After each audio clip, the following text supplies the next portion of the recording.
الحمد لله والصلاة والسلام على رسول الله صلى الله عليه وسلم وعلى آله وصحبه ومن والاه وبعد.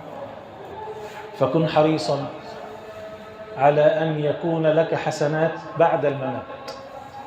الإنسان لو مات كتابه بيغلق ويقفل، لكن هناك أناس إذا ماتوا جرت عليهم الحسنات إلى قيام الساعة، لحديث النبي عليه الصلاة والسلام: إذا مات ابن آدم انقطع عمله إلا من ثلاث: صدقة جارية، أو علم ينتفع به، أو ولد صالح يدعو له. الصدقة الجارية تعطيك حسنات بعد الممات. لو أن الإنسان سن سنة سيئة فهو يحمل الوزر إلى يوم القيامة، ولذلك قال النبي عليه الصلاة والسلام: ما من جريمة قتل إلا وابن آدم له كفل منها، لأنه أول من سن القتل. يعني كل واحد يقتل في الدنيا ابن آدم بياخد الوزر بتاعه. ليه؟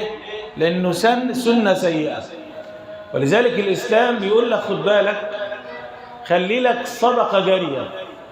ولذلك لما سيدنا سعد رضي الله تعالى عنه وارضاه سأل النبي عليه الصلاة والسلام، قال له: يا رسول الله، إن أمي قد ماتت، أفأتصدق عنها؟ قال له: نعم. قال: فأي الصدقة أفضل؟ قال: سقي الماء. من هنا شوف السيدة زبيدة عليها رحمة الله، زوجة سيدنا هارون الرشيد، شوف ماتت امتى؟ كما قال أهل السير عام 216. شوف احنا في سنة كام؟ 1447، وما زالت تذكر حتى الآن، وهي ميتة منين؟ من 216. شوف تخيل ديا. ليه؟ لأنها جعلت لها عين زبيدة. عين زبيدة دي السيدة زبيدة عليها رحمة الله تسكن في بغداد مع زوجها الخليفة. جعلت المهندس الذي يتولى صناعة هذه الأعين، عين زبيدة، يعمل لها جدارين، جدار على اليمين وجدار على الشمال، من بغداد إلى مكة. شوف التكلفة، جدارين يمشي فيهم الحاج. لو واحد أعمى يخش بين الجدارين يمشي منين؟ من بغداد في العراق لغاية ما يصل إلى مكة، وفي وسط الطريق تفحر آبار. ليه؟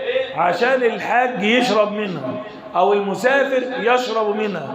جاء المهندس وقال: إن هذا يكلفنا كثيرا، ده يتكلف كتير قوي.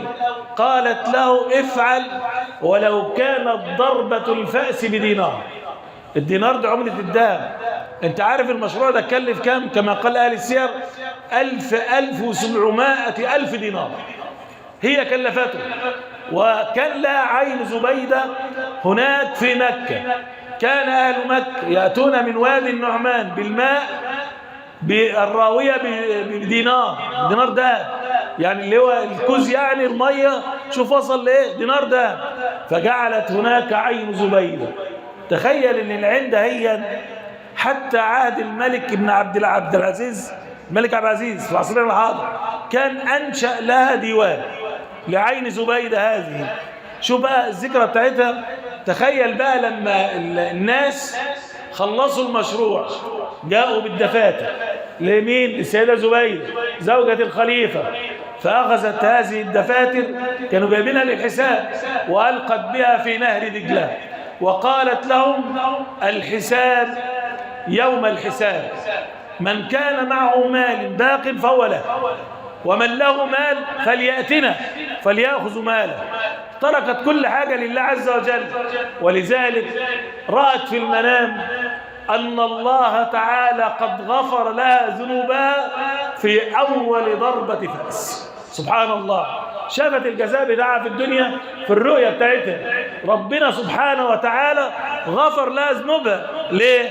لأنها صنعت عين زبيدة الصدقة الجارية. وللحديث بقية.